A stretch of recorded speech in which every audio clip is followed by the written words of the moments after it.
How surprised were you yesterday to learn that Dave Aranda was going to take a head coaching job with Baylor? Not very surprised. When Baylor and Hawaii came up in the mix, those are two jobs that, Hawaii's definitely a bit more challenging, but he's been in Hawaii, so he had experience there. But especially when you look at the shape that it looks like Matt Rule left Baylor in, bringing that program back, being very competitive this year. Did they finish with 10 wins? I don't think they reached 11.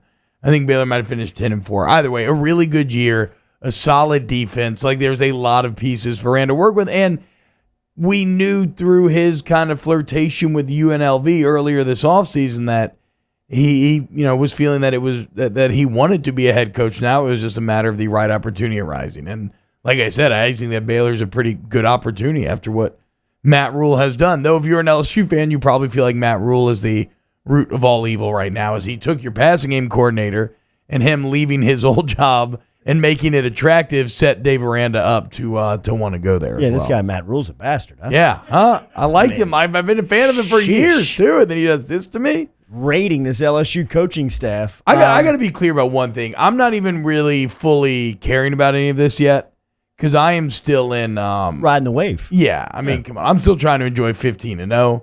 Still trying to enjoy the Natty. I am having so much fun talking trash to all my Alabama friends again. The group text is on fire right now. So, my initial reaction to this is, look, it's going to be tough. It's going to be tough to replace a coach of Dave Aranda's caliber. It's going to be tough to replace coach of Joe Brady's caliber.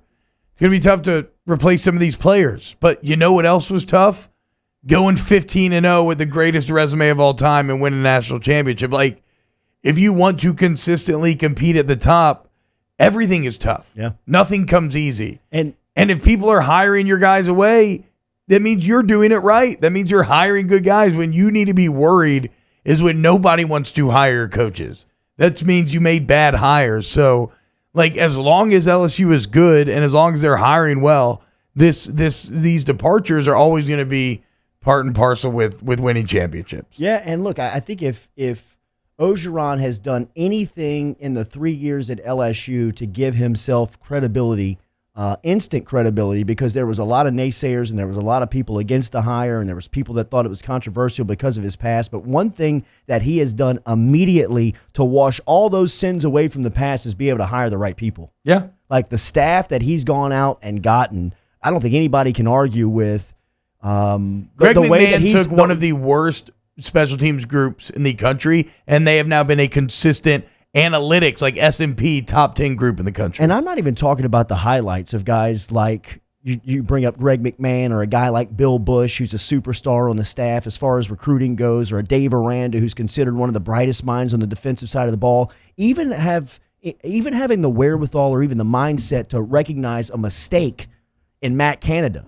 And a lot of people in their first year on their dream job, understanding that they've made a mistake, will just try to push through and see if they can't make it back. He stepped up and said, look, man, I made a mistake.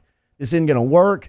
I got to pay this guy, get him out of here, and go out and make the right choice. And he's done that.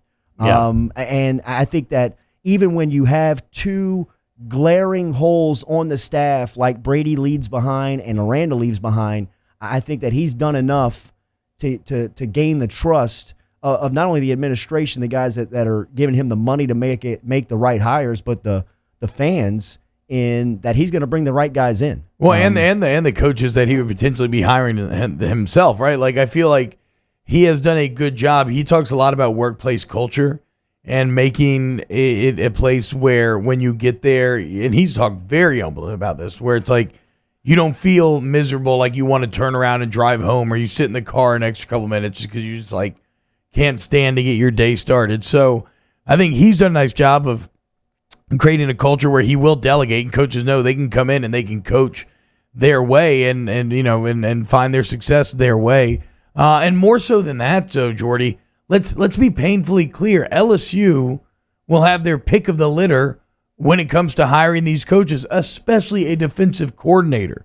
What defensive coordinator does not want to come to LSU, where You know you're going to recruit very well, so you're always going to have a ton of talent. Well, first things first, the checkbook allows you to talk to anybody. Checkbook, recruiting, the facilities. Budget, think about the budget that's been opened up. You want a shadow staff? Just by two staff members moving.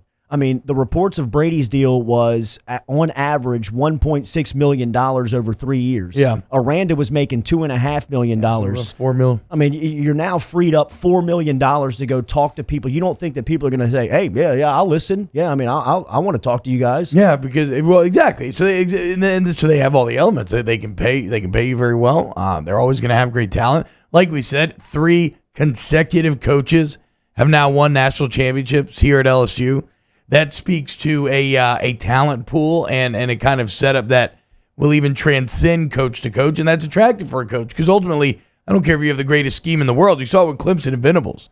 It was a hell of a scheme that he put out there against LSU, but LSU at the end of the day was able to out-talent them. So I don't know where LSU goes. I don't know if they hire a known quantity. Maybe they go with a bit more of an up-and-comer, but like you said, I think they're in that trust, and they can afford to be selective, which always speaks well for the hiring process. So, like you said, I'm not really stressing it, man. I just think that this comes hand in hand with success. Now, you're going to take a step back next year, obviously, because of course you will.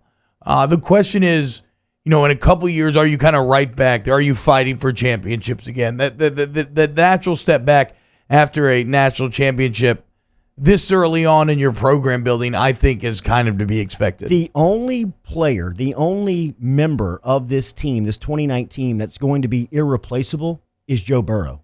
Yeah. Like, that's the one that you will never be able to replicate the season because you'll never have again, is that generational quarterback that's 23 years old, that's been through the fire, that's driven like he is, that doesn't have to take a class schedule, that only takes 3 hours online, is in the facility as much as the coaching staff is. He's got five players around him that are better than the NFL talent that he's going to play with. If he goes to the Cincinnati Bengals next season, when he lines up for his first snap in the regular season, the guys around him will not be Thad Moss, Justin Jefferson, Jamar Chase, Terrace Marshall, Clyde Edwards-Helaire. They won't be that good. Well, they at least won't be, I would say they at least won't be like as good as that group is against their college peers. Yeah, it ain't going to be like that. It ain't going to be like that. All right. Is AJ retired? He's not retired. He's still there. He got banged up earlier this year. Yeah. I mean, he's obviously a premier talent, but I mean, it's the Bengals, bro. Yeah. It's the Bengals. They're Exactly. 2-14. But you're right. That's the only pure irreplaceable piece, and it's why we now have this wonderful AFCA crystal ball trophy sitting right here in front of us.